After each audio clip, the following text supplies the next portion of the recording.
इमाम साहब फरमाइए। सवाल मौसूल हुआ तो वो मैंने पेश कर दिया। अच्छा फरमाइए फरमाइए, वक्त कितना रह गया है? 4 मिनट।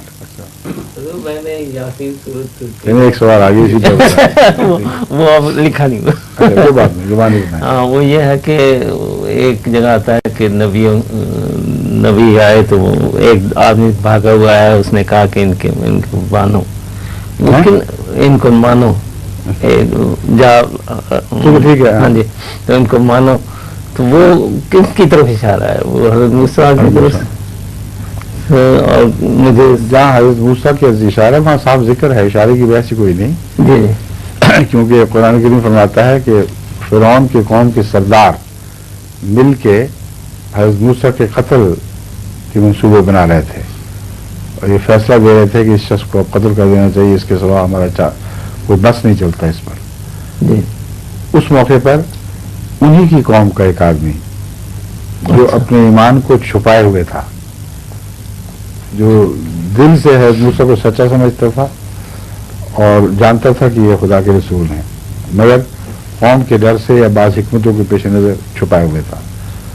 जब यहाँ मामला पहुंचा तो फिर वो रुक नहीं सका, वो आगे आया है। उसकी रसाई थी महल्लात में, इतना सारे असर और रसूख था कि इतनी बड़ी ऊंची महफिल में जहाँ चोटी के उस सरदार इकट्ठे होकर फैसले कर रहे हों, वो अंदर पहुंचा और उसने अपनी पूरी बात उनके सामने बयान की है।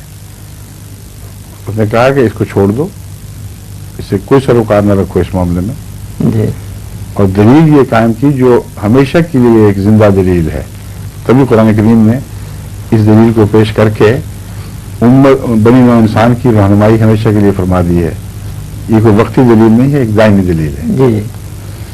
वो कहते हैं, उसने ये कहा कौम से, ये को काज़िबन अलैहि कज़िब हो, तो इसलिए कत्ल करना चाहते हो कि झूठा है। झूठ किस पर बोल रहा है? तुम पर तो नहीं बोल रहा। तुम पर बोले तो तुम सजा दो। जिस पर बोल रहा है वो उसकी सजा तुम्हें कैसे दे देगा? जिस जात पर झूठ बोल रहा है उसको पता नहीं कि तुम इसमें शामिल नहीं हो, तो तुम्हें क्या खौफ है कि ये झूठ बोले और ये दादा की सजा तुम्हें मिल जाएगी? हरगिज नहीं मिलेगी, इसी को मिलेगी। और जो जानता है कि ये झूठ है वही सजा देगा, अल्लाह कज़ब। लेकिन याद रखो, वहीं ये को सादिक़न युसिबकुम बाज़ुल लज़ी यअदुकुम, हाँ अगर ये सच्चा निकला फिर तुम्हारे लिए खतरा है। जितना दखल दोगे उतना ही मुजरिम बनोगे, उतना ही मारे जाओगे। फिर जो बातें ये कहता है डरावे के तौर पर कि ये सजा तुम्हारे पीछे लग जाएगी, ये अक़ूबत तुम्हारे पीछे पड़ जाएगी, वो जरूर होकर रहेगी, उससे तुम बच नहीं सकोगे।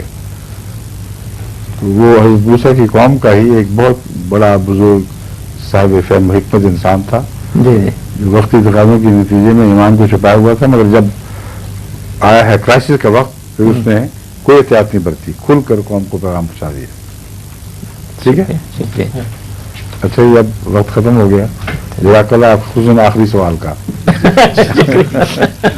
वरना अचानक खला हो जाना। अच्छा, अस्सलाम वालेकुम, खुदा हाफ़िज़।